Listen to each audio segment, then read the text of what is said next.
I like to consider myself something of more of a Marvel person than I am a DC person. Me and Spider-Man, we come from the same place, and it's just, I'm a little bit more relatable to the Marvel Universe overall, you know? But I've got to say, when it comes to trilogies, Batman's definitely got it, alright?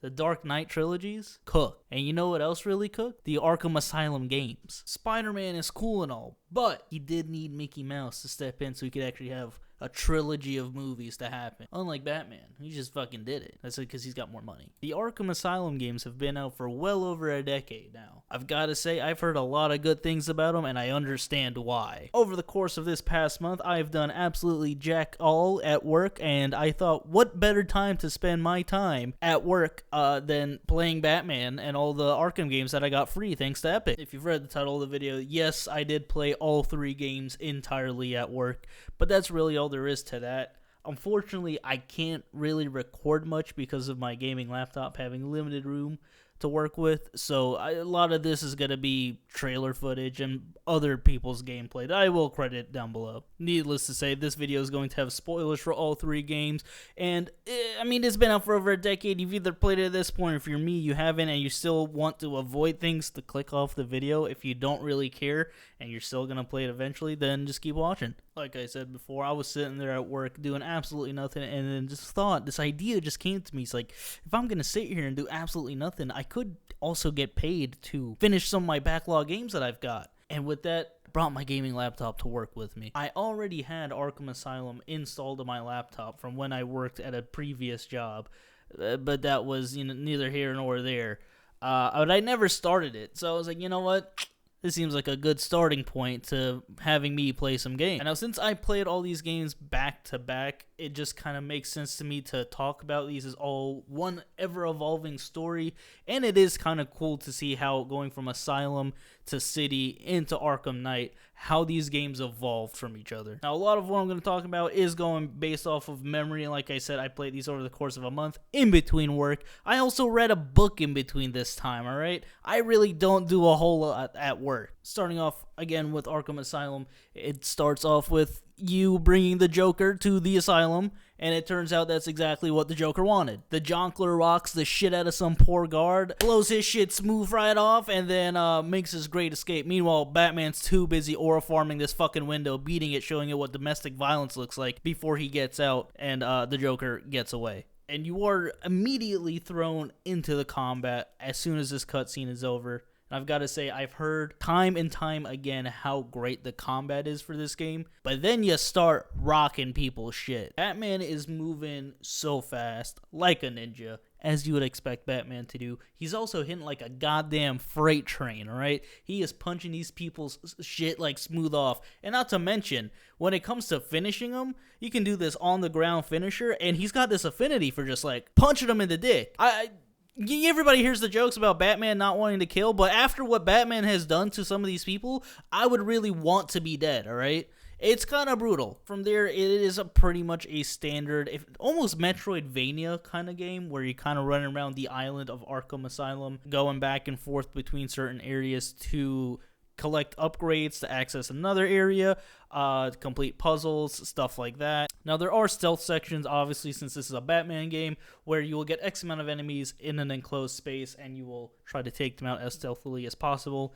Now, with this being the first game in the series, it didn't feel super bad to just kind of not get them all. It is super satisfying if you do, but you could definitely just kind of rock some people, just go behind them and beat the shit out of them. Yeah, it didn't really feel like there was much repercussions to not just kind of getting yourself alerted sometimes and then having them all hoard up on you and then you just rock their shit. Because you could throw batarangs on some, you could fucking toss a couple of them. They'd be on the floor, you give them a little nut tap and then you can go on. So other than if it was required for the mission, I did find myself just kind of having them come around me because I could dodge roll out of the way from gunfire and shit like it was no problem. The boss fights, honestly, in this game are pretty underwhelming. There is one I would like to talk about just a little bit more because my coworker really hyped it up since he's a huge Batman fan. But the Killer Croc section. I get it's supposed to be this very tense section. There's a decibel meter. If you make too much noise, that he's gonna come out, jump out, and get your ass in the sewers. You're supposed to like crouch and slowly walk through these like wooden boards that are just laid out on the water. And honestly, there's no repercussions for just running through the whole goddamn map. The entirety of this fight is, oh, you're making too much noise. Rah, I'm Killer Croc. Batarang. Ah, I'm Killer Croc. And then he jumps back into the water. Like, it's nothing. It made me laugh. That being said, again, there's not much else to write about this game. It's pretty standard. There is something of a hub with the opened out part of the map getting to each different sections or wards of the asylum. There's an underground bat cave where you go like twice. There's not much really happening in here other than beating hordes of enemies, couple of pretty standard and fairly easy boss fights, and then you beat the shit out of the Joker. And honestly, besides that, there's a couple of challenge missions and then Riddler trophies, which you will see will be a common occurrence in these games, and I hate them. There is not much else to do, but in order to 100% these games, you have to get all the Riddler trophies, and they get more and more and more ridiculous in quantity. That being said, the next game in the series is Arkham City, with now this game, going from Asylum, was a whole different vibe. The beginning of Arkham City, Bruce Wayne is publicly sharing his opinions and distaste for the Arkham City, which is supposed to be a city full of just criminals and villains alike. He gets knocked the fuck out and sent to Arkham jail for some reason, and then when you wake up, you are getting no touched by Penguin and a bunch of guards, and you rock their shit, bro. You are handcuffed. You are playing as Bruce Wayne, and you are handcuffed, and you are balling all over these dudes. Like, listen, if I was getting my ass handed to me by some rich pretty boy in a tuxedo that was handcuffed, and then Batman, I know Batman exists in this world, I would just stop being evil. This billionaire is kicking my ass wearing a fucking 4-piece suit. You think I could take on Batman, bro? Nah, I retire officially. But after that small little section of beating the shit out of these other prisoners, you do a little bit of parkour and you escape from the prison, and you call Alfred and you go, yo, Alfred, I need the drip. And Alfred got your ass, bro. After Alfred drops that suit in for you, you put it on, and you are now officially playing as Batman.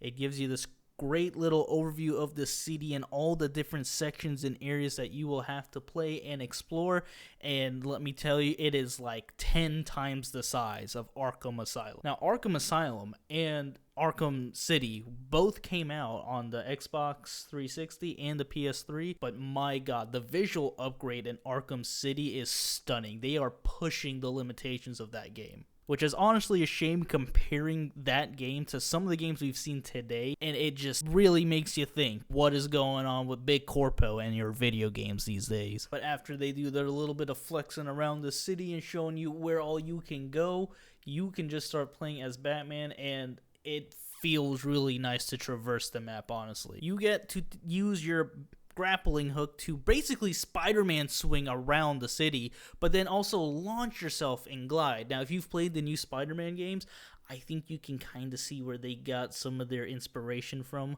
when it comes to the glide suit and stuff, because this game definitely did it first, and they did it pretty damn good. And another thing that's really cool is going from immediately from Arkham Asylum into Arkham City, you get some of your gadgets and your combat experience transferred over almost immediately. You've got items and combos right off the rip, so it feels like if you play them back to back, it really does feel like you just progressed and it's still there for you.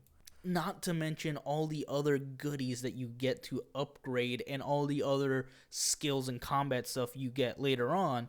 But speaking of goodies, oh my goodness, Catwoman. I don't know how the devs did it, but they managed to make a character that you can play with one hand while using the other hand for something else. They also really did do a good job of making her feel different in terms of combat than Batman. Now, there are some small, brief Catwoman sections.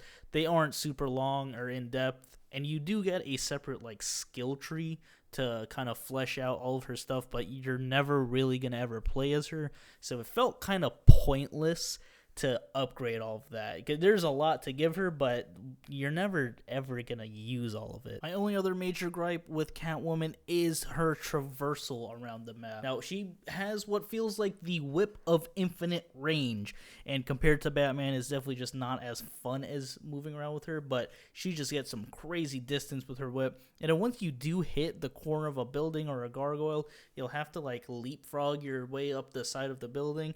It felt just a little bit awkward and ruined kind of the flow of moving around as her, but again, you don't play a ton with her, especially in free roam with her, so it's not that big of a deal. Now, when it comes to the world itself around the map, it feels great. Again, Arkham City is just supposed to have villains and thugs and all these kind of bad dudes just kind of running around, as far as that I understand, and sometimes you just hear that dialogue around the world. People shit talking Batman. Yeah, I can take him. I can do this.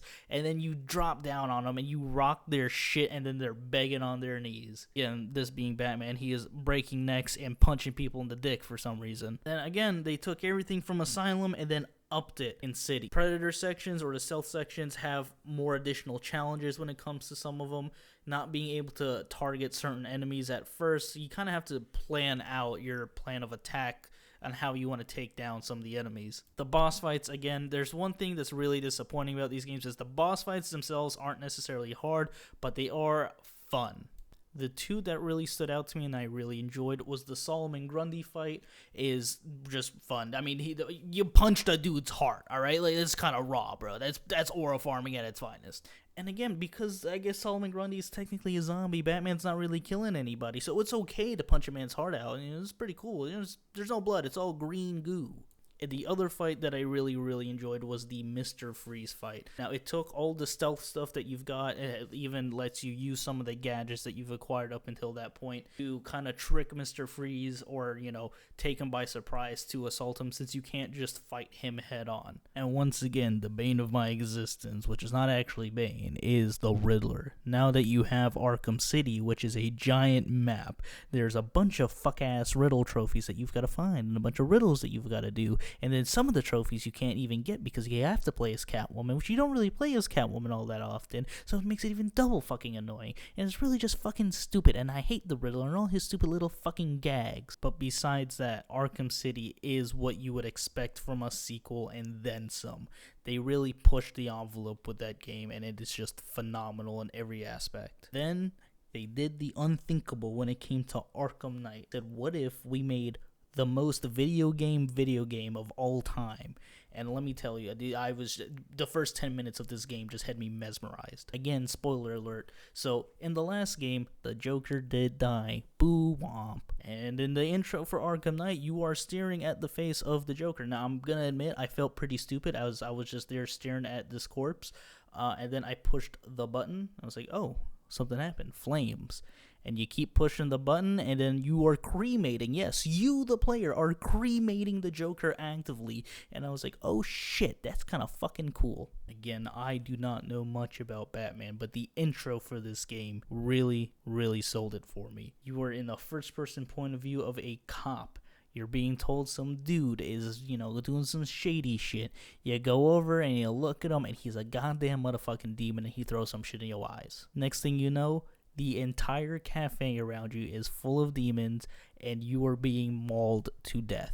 And that kind of sets the tone for the rest of the game. Now, the main antagonist in this game is the Scarecrow, who was a big contributor in the first game. I'm just saying, bro, I can't even express into words all the shit that is going through with Batman in this game. Scarecrow is trying to kill everybody and make them hallucinate and blow up the city, essentially, with fear gas. You've got the Penguin on the loose doing gun running stuff. You've got this dude called the Arkham Knight that is trying to rock your shit and is in control of a full militia, mind you, alright? There's a full-on military just invading the city. Like I said before, Rocksteady did a great job of just making you feel like you are progressing from each game into the next fluidly, because immediately you are met with some of the upgrades that you already got from Arkham City. You are line launching yourself sky high and gliding across the map immediately to get to your first objective.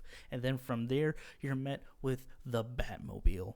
Now, vehicle combat in games is not always super great. GTA, you just, you're shooing out a car window. I can't really think of much other games that give you much options in terms of vehicle combat other than like the Transformers games. Now, I like Titanfall and Battlefield. All those games are super cool, but my god, playing in the Batmobile always felt like I was playing in a bullet hell, and it was great. The Batmobile itself feels like its separate character with its own upgrades, its own skill trees, and everything else that you can do for it.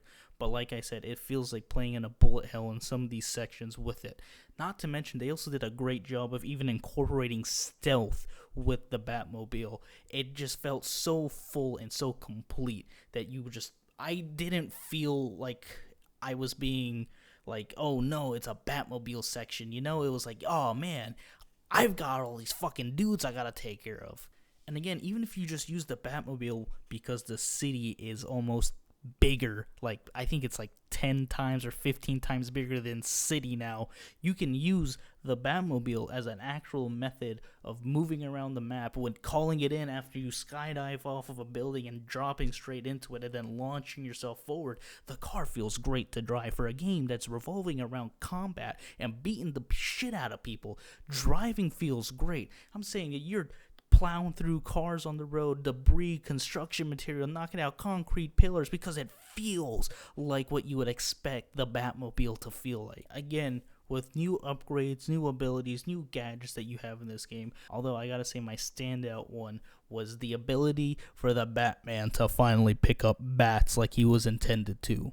Yes, you can finally pick up bats and lead pipes and other objects you can interact with in the map and use environmental takedowns or just beat people's kneecaps in. It's great. It's phenomenal. I don't know why it took him so long to finally pick up a goddamn stick. There are even sections where you are paired in with like Robin or Nightwing and you can do these team combo takedowns and they're so brutal. They're so raw. Like I said, bro, if I saw Batman and then another motherfucker show up with sticks, I'm already out of there. But no, it's too late for you because you're being kicked into the air and then Batman is grabbing you by the neck and then paralyzing you permanently. And then he's not even done afterwards. He's gonna go back for the elbow after he's already broken your neck. They're so cool. Again, my only gripe is you are a completionist and you love 100% in games and you love getting everything there is. Fuck the Riddler. This game,